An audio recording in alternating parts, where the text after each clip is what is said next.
Robert with J&D Sprinkler. Today we're going to go over the nitrogen system and your sprinkler systems, okay? So today the nitrogen system is, it pulls the oxygen out of your system and puts nitrogen in there.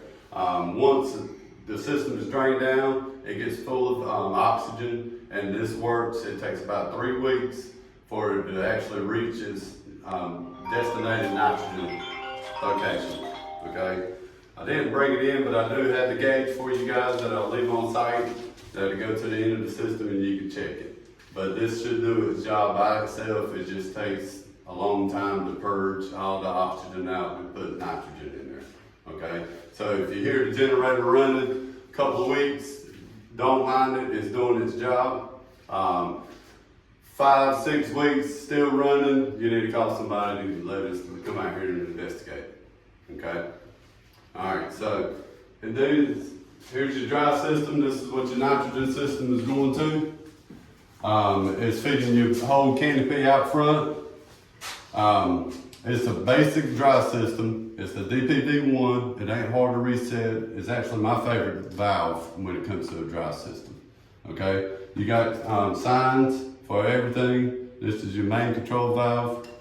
Your main drain is right here. There's a sign on that as well. Your alarm line and air lines, okay? This is your AMD1s, the air maintenance devices. That's what allows a certain amount of air in the system to prevent this thing from tripping. How this thing operates is you got air in this manner, you got nitrogen sitting on top of the clapper. It's kind of like a shotgun. It's loaded with water underneath. As soon as the air is released, you got water coming. Okay, this is your wet system. It stays full of water all the time. It's got the same devices. You got a main control valve and you got a main drain. All right, inspectors test, you got them on both systems.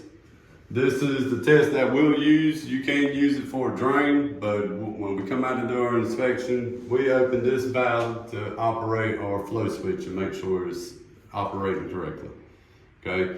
That flow switch goes off, the fire alarm's going off, fire department's coming. And I'm assuming you guys already set up a monitoring and all that, y'all live. Okay. This one it doesn't have a flow switch, but it's got a pressure switch, okay? I'll fix this. It's got a pressure switch, which is the same thing. Water hits this line, sets that pressure switch off, alarm's going off again, okay? Both of your control valves are tampered, so if anybody messes with it, you'll get a supervisory on your panels, okay? I didn't look at the backflow, but you got 2 tampers on that as well, on the sprinkler backflow. If anybody tampers with that, then you can get a signal on the panel, okay? Here's your spare heads, head wrench. This is the drop out valve with the pressures that we recommend for your dry system, okay? Inside here, we should have all your as-built drawings. Yeah. So we got drawings of everything that we've done right here in that tube. Try not to let them guys walk off. All right. This, I'm gonna try to stick it somewhere. I should have brought me an envelope. You can put it back in the tube if you can fit it in there. Maybe, might just set it right there. And like, I'm gonna leave this here, that way if y'all need it and that one's not available, you'll have one in the rising room, okay? Any questions on this? Pretty simple. That's our air compressor, okay? And then it runs through your generator and then into the system. Yeah.